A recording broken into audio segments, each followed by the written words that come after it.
우리 함께 말씀을 나눠봅니다. 우리 야고보서입니다. 야고보서 1장 우리 12절부터 우리 18절까지 말씀.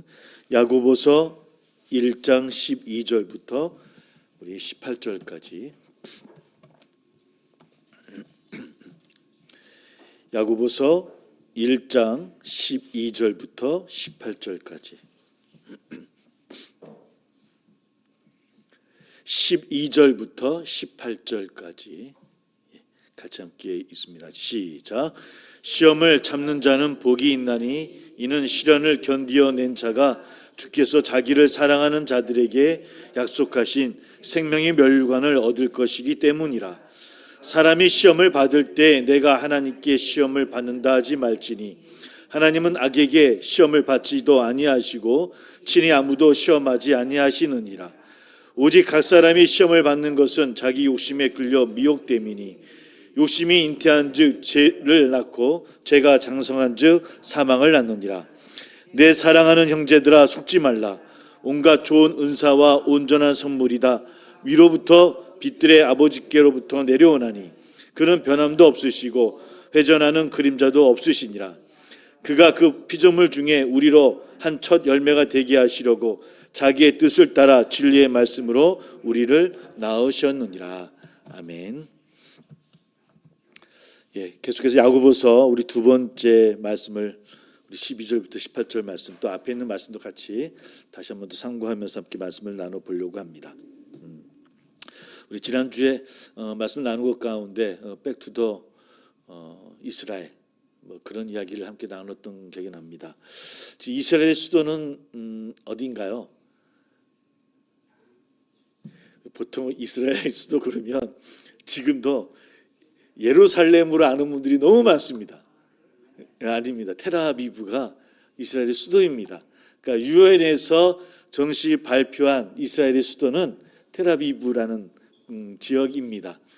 근데 그래도 불구하고 세계에서 두 나라만 아직까지 이스라엘의 수도를 예루살렘으로 말하는 나라가 있습니다. 어느 나라일까요? 미국이 있습니다. 또 하나는 당연히 이스라엘입니다. 그러니까 이스라엘과 미국만 수도를 이상하죠? 우리나라 수도가 예루살렘이라는데 유엔에서는 온 세계에서는 텔아비브를 수도로 정했습니다. 그러니까 묘한 지금 팔레스타인, 그러니까 가나안 지역과 함께 있는 예루살렘 지역이 지금 이슬람과 유대교가 함께 머물고 있는 자리가 되어졌잖아요. 예루살렘 성전은 없어졌고 통곡의 벽만 남아 있고 이슬람 그 성전이 있는 곳이 예루살렘이거든요. 지금 성 안에 아주 묘한 곳이 이 예루살렘이라는 도시입니다. 그러다 보니까 지금도 많은 분들은 백투더 예루살렘에 하나님의 손이 다시 세워질 때 주님이 오신다라는 그런 생각으로 외치는 분들도 계시지만 우리 지난주에 좀 성경적이지도 않고 신학적으로 틀리다라는 말씀을 드렸었고요. 왜 근데 이스라엘은 그렇다 치더라도 미국은 왜 예루살렘을 수도라고 얘기할까? 그 중심에 있는 1991년도에 클린턴이 법령을 발표를 한 거예요. 우리나라는 이스라엘 수도를 예루살렘으로 한다라고 법을 정했어요. 참 남의 나라를 왜 그랬을까요? 워낙 미국 나라가 이제 그 유대인들의 그 경제적인 터전을 위해서 세워진 지금도 마찬가지 그러다 보니까 아마 그런 의미가 있는 것 같고 그리고 이제 그걸 공식 입장을 세계에 선포한 사람이 누구냐면 바로 트럼프입니다. 트럼프가 예루살렘이 이스라엘의 수도야 공식 입장을. 그래서 그때 트럼프가 대통령일 때 텔아비브에 있었던 대사관을 예루살렘으로 옮겨버려요. 지금 보통 대부분의 그 대사관들은 이스라엘 수도인 텔아비브에 있고 미국은 대사관을 옮겨버렸어요. 그러니까 지금 그냥 이스라엘과 가까운 아주 더 밀접한 대통령은 트럼프입니다. 트럼프 됐으니까 이제 네타냐후가 더 힘을 얻을지는 모르겠지만 우리가 이제 평화를 위한 기도를 해야 되겠죠. 팔레스타인이 더 옳다, 이스라엘이 옳다라기보다는 평화의 땅이 되어져야 됨을 기도해야 될 것이고 빨리 전쟁이 끝나야 되겠죠. 그래서 트럼프가 어떤 생각을 갖고 있냐면 본인이 성경의 고레스라고 생각합니다. 그 누굽니까? 그러니까 우리 역사에는 페르시아 키로우스라고 되어 있는데 성경은 고레스. 그러니까 페르시아 그 포로들을 다시 이스라엘로 보내지 않습니까? 그래서 예루살렘 회복되어 있어 도와주는 그 황제가 그 왕이 고레스 왕이잖아요. 그래서 그 다시 와서 이스라엘 회복되는 역사들을 만들어내는데 트럼프 생각이 내가 바로 고레스의 역할을 하고 있다라고 생각을 하고 있대요. 그래서 다시 예루살렘이 회복되어져야 된다. 이런 생각을 하고 있는데 오늘 말씀을 나누면 갑자기 그게 생각이 나서 한번 여쭤봤습니다. 여러분들 수도를 어떻게 알고 있을까? 이스라엘의 수도는 텔아비브이다. 이런 생각을 한번 해보게 되어집니다. 우리 지난주에 말씀을 나눈 것 가운데 고난과 시험에 관한 이야기를 나눴습니다. 고난과 시험이 올 때 기도하라라는 이야기를 나눴었고요. 그것이 5절의 말씀이었죠. 너희 중에 누구든지 지혜가 부족하거든 모든 사람 후에 주시는 또 꾸짖지 아니하시는 하나님께 구하라. 뭘 위해서? 지혜를 위해서 구하라라고 이야기하고 있습니다. 지혜.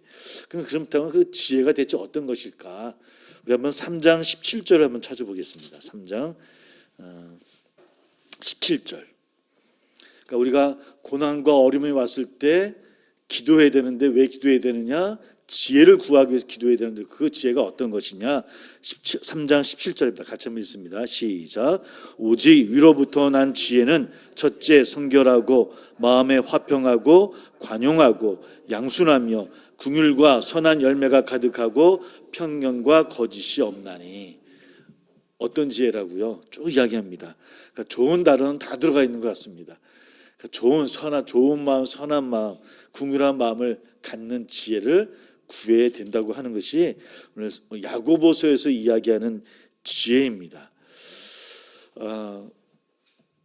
왜 우리는 고난을 당하면 왜 이렇게 기도하지 못하는 것일까? 그렇다고 한다면, 그러니까 성경은 고난 당했을 때 지혜를 구하는 기도를 해라라고 우리에게 말씀하고 있고 그 지혜는 어떤 것이냐? 위로부터 난 지혜다라고.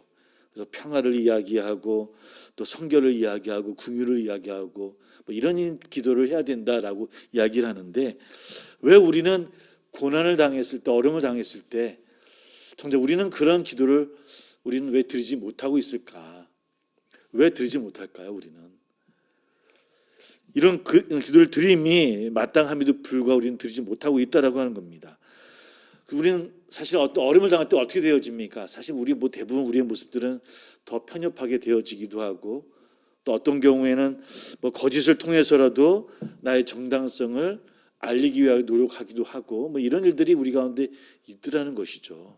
근데 성경은 그러지 말라고 이야기합니다. 성결을 위해서 기도해야 되고 긍휼을 위해서 기도해야 될 것이고 평화 아닙니까? 평화를 위해서, 그러니까 위에서부터 난 그 지혜를 위해서 기도해야 된다라고 이야기하고 있다는 겁니다. 그리고 그런 기도를 못하는 이유는 어디 있냐고 이야기하면 바로 그 마음입니다. 8절입니다. 두 마음을 품어 모든 일에 정함이 없는 자로다라고 이야기하는데 두 마음을 품고 있기 때문이다라고. 그래서 야고보서에서는 그 두 마음을 뭐라 이야기하면 하나는 하나님이 주시는 하나님의 마음이고 하나는 세상의 마음이라고 하는 거예요. 세상의 가치로 평가하는 마음들. 우리의 마음이 어디 있느냐라고 질문하는 겁니다. 우리가 정작 우리 삶 가운데 살아가는 것 가운데 우리 마음이 어떤 마음을 가지고 어떤 마음을 향해서 나아가고 있는가. 우리 하나님의 백성이라고 이야기하면서 정작 우리는 세상의 마음, 세상의 가치로만 우리는 살아가고 있는 것이 아니냐. 그렇기 때문에 우리가 정말 어렵고 힘들 때도 하나님의 지혜를 구하는 기도함보다는 편협한 마음으로 세상의 가치로 가져오지 않겠느냐. 바로 그런 것이 우리가 들려주는 말씀이더라는 것이죠. 한 번 더 나가봅니다. 9절 10절 우리가 지난주에도 읽었던 말씀인데 한번 다시 한번 읽어볼게요. 9절 10절 같이 읽습니다. 시작. 낮은 형제는 자기의 높음을 자랑하고 부한 자는 자기의 낮아짐을 자랑할지니 이는 그가 풀의 꽃과 같이 지나갑니다. 낮은 형제는 자기의 높음을 자랑하고 쭉 이야기합니다. 이 말씀은 흩어진 나그네가 가져야 될 삶의 태도라고 말씀을 드렸어요. 그러니까 우리는 어떤 사람들이다? 이 땅에 흩어진 나그네의 삶을 사는 사람들이다. 그 흩어진 나그네는 어떤 삶의 태도를 가져야 되느냐? 바로 9절과 10절 같은 겸손한 그런 마음들. 여기서 낮은 형제는 어떤 사람을 뜻할까요?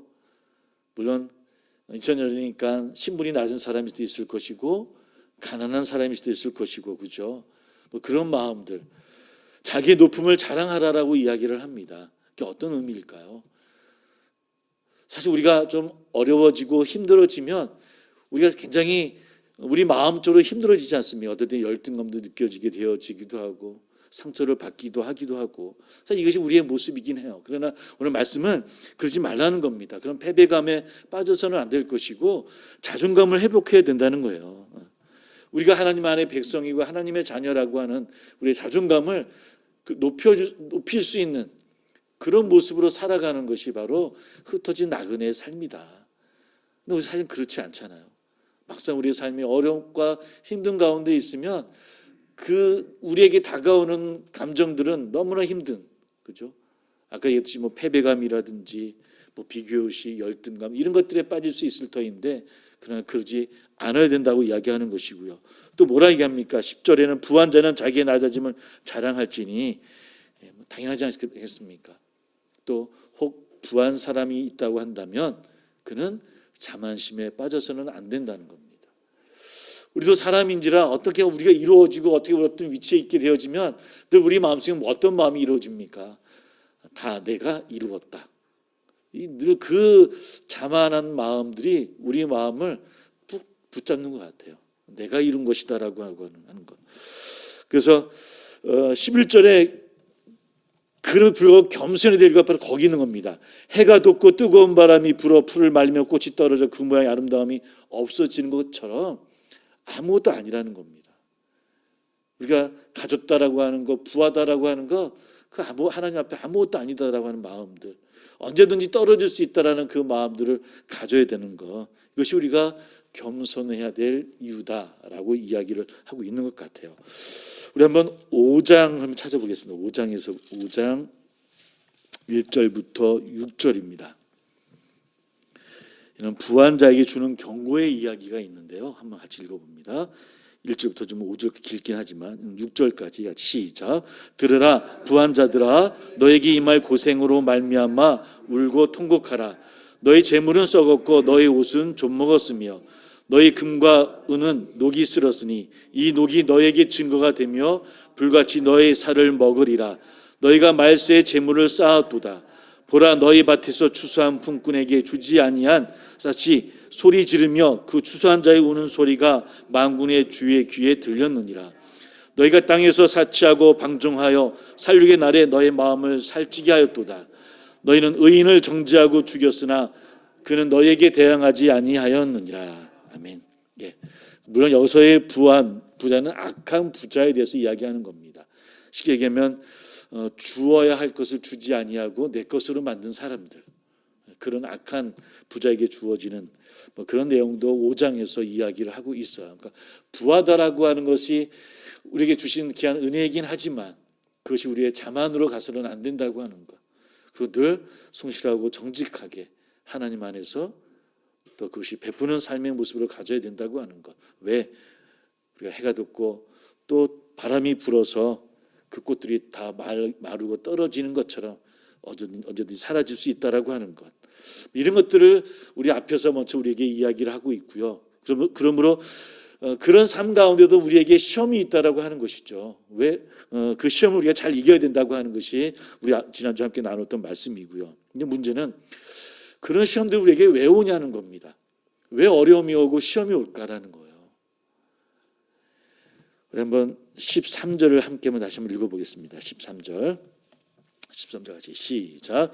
사람이 시험 받을 때에 내가 하나님께 시험을 받는다 하지 말지니 하나님은 악에게 시험을 받지도 아니하시고 친히 아무도 시험하지 아니하시느니라. 지난주 말씀드렸듯이 구약에서는 하나님이 허락하신 시험도 있지만 특히 신약에서는 대부분은 결과론적인 시험이다. 우리가 나중에 지나고 보니까 하나님의 시험이었구나, 나에게 온 시험이었네 라고 결과론적인 것이지, 하나님이 허락하신 시험에 대해서는 신약에서는 거의 얘기를 하지 않아요. 여기서 뭐라고 이야기합니까? 하나님은 뭐라고 이야기하십니까? 악에게도 시험을 받지도 아니하시고 친히 아무도 시험하지 않는다라고 이야기하고 있거든요. 그러니까 우리 그런 말씀을 먼저 좀 이해를 할 필요가 있을 것 같고요. 근데 우리는 늘 어떻게 얘기를 합니까? 지금도 대부분 하나님께서 주시는 시험처럼 얘기할 때 많아요. 이 앞에도 사실 2절부터 읽어보면 꼭 하나님 주신 것 같아요, 시험을. 오늘 야고보서에도 뭐 시험을 당하거든 온전히 기쁘게 여기라. 이는 너의 믿음의 시련이 인내를 만들어내는 줄 알미라. 우리가 어떤 인내를 위해서, 우리의 성숙을 위해서 하나님이 시험을 주시는 거구나, 꼭 이렇게 받아들일 수 있다라고 하는 것이죠. 그러나 오늘 야고보는 그 시험은 하나님이 주시는 시험이 아니다라고 이야기를 하고 있어요. 특별히 이 야고보서 1장에서는 시험이라는 단어가 두 개의 단어로 사용되어져요. 우리 2절, 3절에서 이야기하는 시험은 우리가 알고 있는 테스트입니다. 테스트. 그 단어를 쓰고 있고, 13절에서 이야기하는 시험은 유혹이에요. 유혹. 템프테이션이라고 얘기하나요? 맞나요? 단어가 갑자기 확 생각이 안 나는데, 유혹이라는 단어. 그러니까 두 가지를 이야기하고, 하나는 진짜 시험적인 것이 있고 하나는 유혹을 이야기하고 있거든요. 시험은 어떤 거겠습니까? 우리가 나중에 결과론을 말씀드렸는데, 쉽게 얘기해서 만약에 우리가 교회를 오는 중이었는데 자동차 사고가 났다고 하면 우리가 한번 예를 듭니다. 자동차 사고가 나가지고 이렇게 병원에도 한 일주일 입원해야 되고 차도 많이 파손되어졌다고 생각하면 우리 마음속에 어떤 얘기가 들까요? 우리가 뭐라고 얘기를 하냐면, 왜 하나님이 자꾸 나에게 시험을 주시지? 주의 길을 걸어가고 있는데 왜 하나님 자꾸 시험을 어려움을 주실까? 이렇게 얘기를 하게 되어져요. 어려움이 있는 것 같아요. 하나님이 행하시는 시험인 것처럼 우리가 이렇게 고백하기도 하고, 물론 모릅니다. 정확한 건 아니에요. 그게 정말 하나님이 허락하시는 시험인지 아닌지는 모르겠지만 여러 가지 그 조건이 있을 것 같아요. 상대편이 실수한 것도 있을 수도 있을 것이고, 내가 실수한 것도 있을 것이고, 여튼 여러 가지 일들로 인해서 사고가 났음에도 불구하고 우리는 늘 그 고난과 곤란을 하나님이 허락하신 시험이다라고 고백할 때가 많이 있더라는 것이죠. 근데 우리는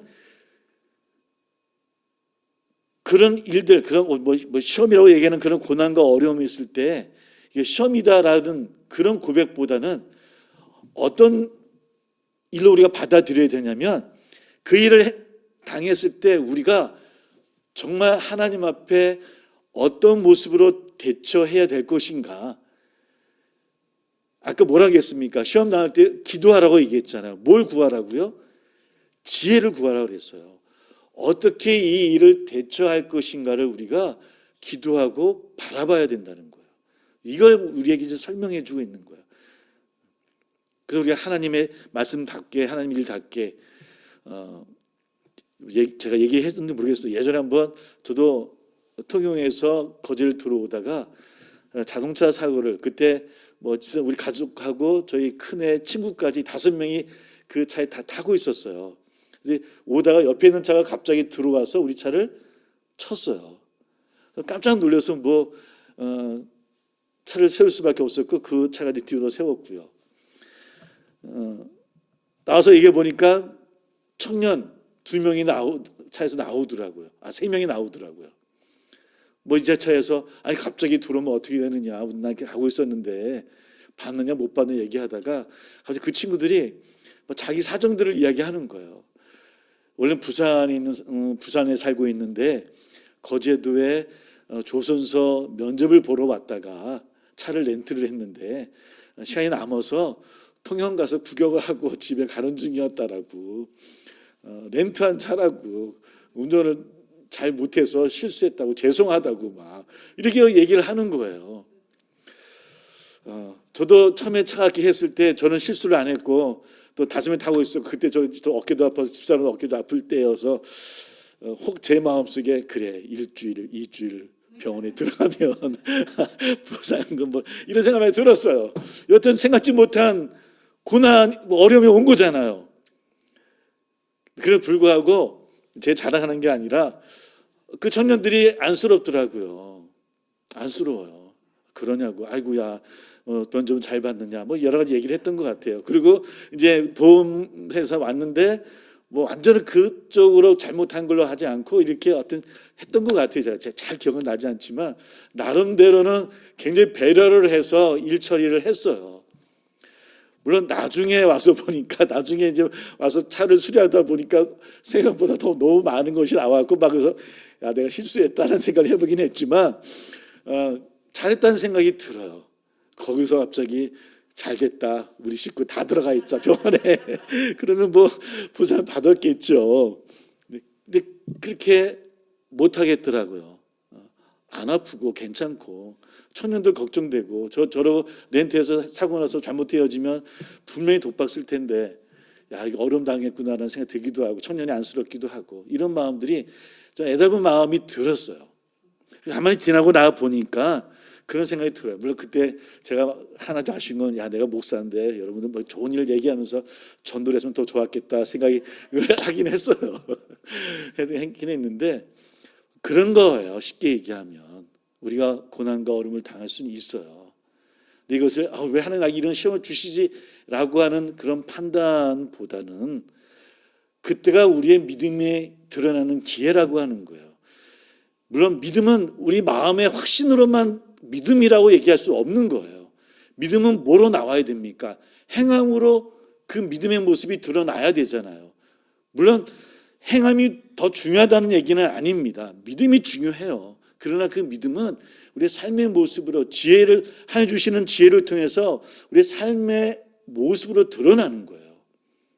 어쨌든 우리에게 그것은 믿음을 드러낼 수 있는 기회가 될 수 있다라고 하는 것이죠.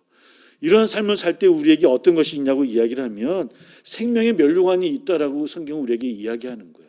믿음으로 사는 그 삶을 통해서 우리에게 주시는 것이 뭐냐? 생명의 면류관이라는 거예요. 저는 목사이기도 하지만 믿는 사람이잖아요. 그리스도인이거든요. 성도거든요. 제가 믿음의 삶을 통해서 이 땅의 작은 것들을 때문에 영원한 생명의 면류관을 놓치기 싫어요. 이 땅에 보면 하나님께서 오시고 영원한 하나님의 나라가 이루어질 것이고 그 땅이 어떤 나라인지 모르겠지만 전 좋은 곳이라고 믿어요. 아마 좋을 것이야. 정말 영광스러운 곳일 거야. 그러나 이 땅의 작은 것들 때문에 그 생명의 면류관이 넘치는 그 영광을 놓치고 싶지 않아요. 그럼 어떻게 해야 된다? 믿음의 삶을 사는 거예요. 믿음의 삶을 살아가는 거예요. 우리 삶 가운데 그런 믿음이 드러날 수 있도록 행해야 된다고 하는 것이죠. 그런 이야기들을 우리에게 들려주고 있고요. 14절 한번 보겠습니다. 14절. 우리 13절에서 이야기하는 시험은 유혹이라고 말씀을 드렸어요. 14절 같이 시작. 오직 각 사람이 시험을 받는 것은 자기 욕심에 끌려 미혹됨이니. 우리가 하나님이 주시는 하나님 허락하신 시험이라고 얘기하지만 사실 대부분 되돌아보면 우리의 욕심에 의한 것들이 얼마나 많습니까? 생각은 내가 해서 내가 다 이루어지고 잘못되어지면 나중에 누굴 탓합니까? 왜 하나님 나에게 왜 이런 시험을 주십니까? 라고 탓하는 우리의 모습인데 그러나 가만히 되돌아보면 우리의 선택이었고 또 우리가 이룬 것들이거든요. 근데 그 모든 것들 마음속에는 욕심에 끌려 미혹된 것이 많더라는 거예요. 그것이 어떻게 되어지느냐? 15절입니다. 같이 있습니다.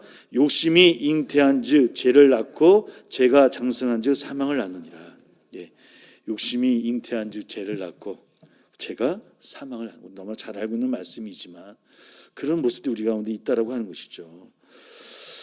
우리가 뭐가 잘 되어지면 복이라고 이야기하고 또 잘 안 되면 시험이라고 이야기하는 모습들이 우리 가운데 얼마나 많아요. 아주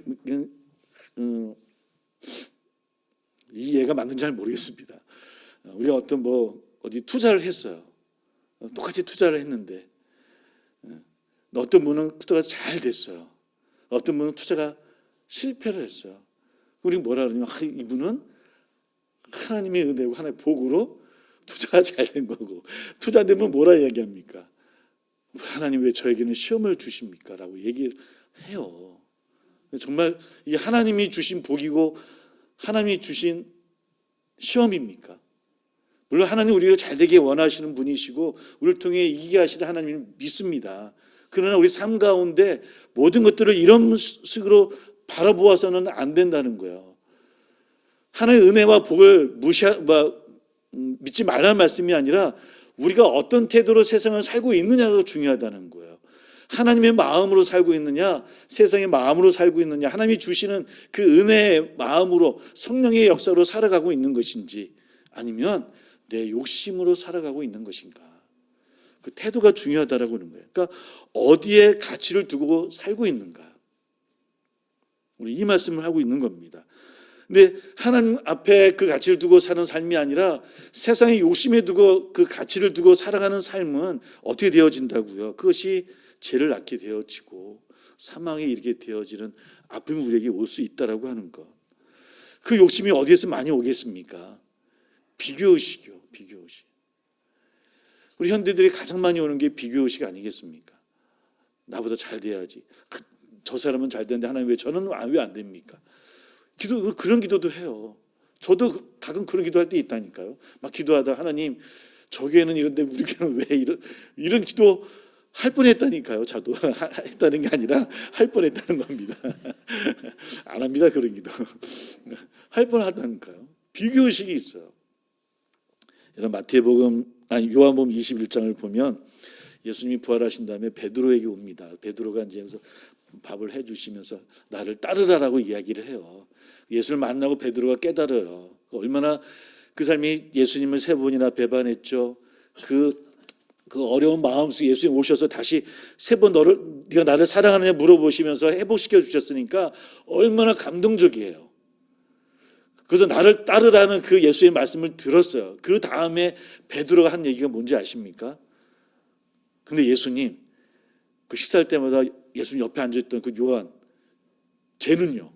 이게 베드로의 대답이 요한복음 21장 21절을 찾아보세요. 우리 한번 찾아볼까요? 얼마나 저도 이 말씀 보면서 쓴웃음을 졌는데요. 요한복음 21장 21절입니다. 예. 21절입니다. 같이 읽어볼게요. 21절 시작. 이에 베드로가 그를 보고 예수께 여짜오되 주님 이 사람은 어떻게 되겠사옵나이까? 예. 주 예수님은 베드로에게 집중되어져서 그를 회복시키시고 그를 사랑한다고 이야기해 주시면서 나를 따르라고 얘기했는데 베드로는 정작 그걸 통해서 회복되어지긴 했는데 그 첫 대답이 뭐냐면요. 그 쟤는 어떻게 되는 거예요? 쟤는 뭐요? 쟤는요. 늘 우리가 이렇게 연약한 존재인 거예요. 늘 비교해요. 쟤는요. 저 목사는요. 저 교회는요. 저 집사는요. 저 호사님은요. 저 장로님은요. 이게 우리들의 저 집은, 저 옆집은요. 이게 저나 우리들의 모습이라고 하는 거죠. 주님이 뭐란 말씀하십니까? 그게 너하고는 뭔 상관인데. 이게 주의 말씀이에요. 너랑 네게 그것이 무슨 상관이냐? 대체 너에게 그게 뭔 상관이야? 네가 바라보는 것, 네가 행해야 될 것들에 바라봐야지. 그게 왜 네가 걱정을 해? 이게 주의 주시는 베드로 향해 주시는 말씀이고 우리에게도 그럴 것 같아요. 우리도 늘 그러지 않습니까? 늘 비교의식이에요. 신앙생활도 우리의 삶도 또 우리가 어떤 욕심을 부리는 것도 늘 비교의식이 아닙니까? 물론 세상 살아가는 경쟁 속에서 그것이 다 나쁘다는 말씀을 드리는 것은 아닙니다. 우리의 가치가 어디에 있느냐를 말씀을 드리는 거예요. 그렇다고 해서 우리가 뭐 아무것도 안 하고 비교의식 없이 그냥 제가 1등을 하든 2등을 하든 너는 네 길 가. 이게 예수는 없잖아요. 우리 자녀들이 공부 잘하라 얘기해야 되고 더 잘 살아라 얘기해야 되는 건 당연하잖아요. 그러니까 이런 것들이 나쁘다는 말씀이 아니라 우리의 가치가 어디에 있느냐는 거예요. 우리를 어디를 바라보고 살아가고 있는가. 이런 모습들. 우리는 그렇지 못하거든요. 저 어렸을 때 아이가 시험을 점수를 받아왔어요. 92점인가 받았어요. 잘한 거 아닙니까? 근데 제가 뭐라 얘기했냐면 그 친구가 있는데 걔는 아들이 92점 받은 건 뭐 관심이 없어요. 다른 애랑 비교해서 걔보다 잘했느냐 못했느냐 관심이 있어요. 우리는요. 이게 우리들의 모습이에요. 우리가 하나님 앞에 내가 어떻게 서 있느냐를 늘 우리는 생각하며 살아가야 된다는 거예요. 내가 하나님 어떻게 서 있는가? 우리가 올바른가? 올바르게 나가고 있는가? 비교의식에서 넘어설 수 있는. 그러려면 성경 우리에게 자족하는 마음을 가지라고 이야기하는데, 그래서 저는 자족하는 마음은 하나님의 은혜라고 봅니다. 하나님 은혜가 없으면 어떻게 자족하는 마음을 가질 수 있겠습니까? 자족할 수 있는 마음. 최선을 하지 말라는 말씀이 아니라고 말씀드렸어요. 또 이 말씀 듣고 그래? 아무것도 안 하면 되는 거야? 이게 아닙니다. 성실해야 되고 열심히 사셔야 됩니다. 그러나 어떤 결과가 있든 우리가 지혜를 간구해야 될 것이고, 또 자족하는 마음으로 나가는 우리가 되면 좋을까. 이런 이야기를 야고보서에서 이야기하고 있는, 특별히 야고보서는 이런 이야기를 공동체보다는 개인에게 주시는, 그 초대교회 성도들 한 사람에게 주시는 서신이에요. 그래서 여기는 뭐 2절에 너희가 이런 표현이 참 많아요. 그러니까 한 사람, 어떤 공동체적인 것보다는 성도들 한 사람이 주어지는 말씀이다라고 바라보는 게 맞을 것 같아요. 그래서 이 야고보서 읽을 때마다 내가 그리스도인으로 내가 어떻게 살아가는 것이 바른 삶인가. 그 그리스도는 뭐라고 말씀드렸습니까? 지난주에 흩어진 나그네라고 표현했고, 야고보는 흩어진 나그네로서 어떻게 살아가는 것이 맞을까라는 것. 늘 나는 어떤가를 바라봐야 한다고 하는 거예요. 우리 뭐 기독교나 가톨릭에서 우리가 네타시오라고 하는 그 캠페인을 했었던 게 있었죠. 우리의 잘못입니다. 우리 교회가 잘못했습니다. 뭐 지금도 그런 기도를 드려야 될 때인 것 같고. 근데 그러면 우리가 노초에 말아야 될 것은, 내 탓이오라고 우리가 함께 기도해야 되지만, 그러나 내 탓이 우리의 탓이 되어진 그 가운데는 잘못한 사람이 있어요. 그 잘못한 사람에 대한 그 잘못은 물어야 돼요. 우리 개인을 바라볼 수 있어야 된다는 거예요. 내가 개인 잘못했는데 우리가 잘못했습니다라고 같이 묻어가는 것, 이것은 옳은 게 아니라는 거예요. 나는 나로서 하나님 앞에서 바로 서야 돼요. 그러니까 우리라는 것에 대충 넘어가서는 안 된다는 거예요. 우리라는 교회 함께 예배 드리는 것에 대해서 나도 함께 예배에 참석했으니까 뭐 이렇게 같이 신앙이 같이 가는 거지, 아니라는 겁니다. 우리 한 분 한 분. 그래서 우리 사랑하는 우리 가족들이, 우리 자녀들이, 남편이, 아내가, 부모님이 한 분을 위해서 기도해야 되는 이유가 바로 거기에 있는 거 아니겠습니까? 하나님의 바로 설 수 있도록 우리 그런 이야기들을 통해서 오늘 우리가 어떻게 흩어진 나그네로서 살아가야 될 것인가를 우리에게 이야기를 하고 있는 것 같아요. 우리가 그 시험이 유혹이든 어떤 것이든 간에, 주님도 시험 당하지 않으셨습니까? 처음 시작하실 때 3번의 시험을 당하셔요. 그때 사단이 꼭 예수에게 물었던 첫 질문과 이렇게 물어봅니다. 네가 하나님의 아들이거든, 그죠? 네가 하나님의 아들이거든. 돌을 떡으로 변하게 해라. 높은 데서 뛰어내려라. 나에게 절을 해라. 무엇이거든? 네가 하나님의 아들이거든. 하나님이거든. 우리가 그런 늘 시험 가운데 있지 않습니까? 내가 그래도 목사인데, 어떤 그런 명예욕이나 권력, 권세,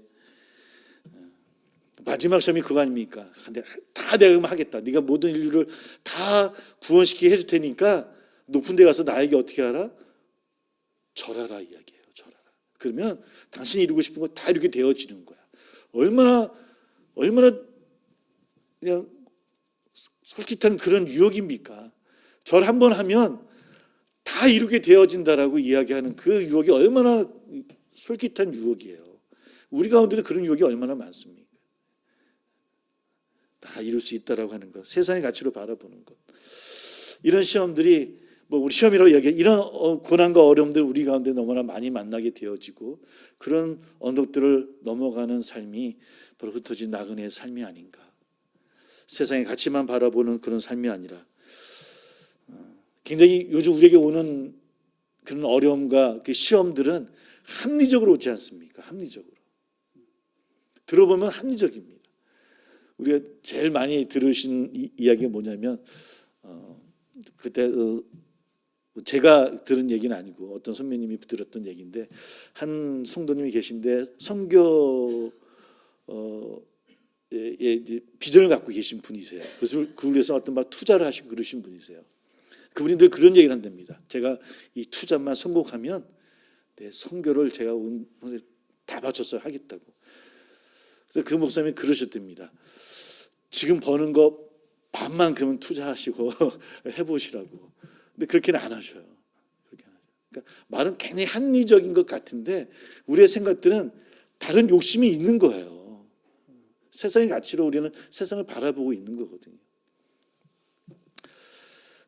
우리 이런 일들 우리 삶 가운데도 만날 것 같습니다. 또 늘 만나고 고난이 오기도 하고 어려움이 오기도 하고요. 그래서 어떨 때는 하나님 앞에 주시는 불평 불만으로 기도할 때도 있을 것이고, 또 어떨 때는 그것을 하나님께 기도함으로 지혜를 간구하고 또 나가야 되는 우리의 모습도 우리는 만나게 되어집니다. 우리는 어떤 삶으로 우리 나가야 될까? 우리의 시험이 오고 어려움이 올 때마다 우리 지혜를 구하는 우리 사랑하는 성도 여러분 되기를 주의 이름으로 소망합니다. 그리고 그 지혜를 통해서 우리가 믿음으로 생명의 멸류관을 향해서 나아갈 수 있는 저나 우리 모두가 되면 얼마나 좋을까? 함께 중보해 주시기를 주의 이름으로 소망합니다. 기도하겠습니다. 함께 기도합니다. 오늘 우리에게도 또 우리 모두에게도 어려움과 또 벽처럼 어려움, 힘듦이 우리 가운데 있는 줄 압니다. 그것을 어떻게 대처하고 어떻게 이겨내야 될지 우리도 기도하고 나아갑니다. 지혜를 간구하고 또 우리가 어디를 바라봐야 되는지 좀 그러한 때 더욱더 믿음이 드러나는 우리의 삶의 모습이 되어지기를 소망합니다. 주여 그런 모습으로 나가기를 소망한다라고 지혜를 구하시고 능력을 구하는 이 시간 되기를 소망하고, 또 사랑하는 우리 가족들, 자녀들, 부모님 계십니다. 또 함께 개인의 기도 제목이 있는 줄 압니다. 우리 주여 입술을 함께 고백하면서 함께 기도 제목 가지고 기도합니다.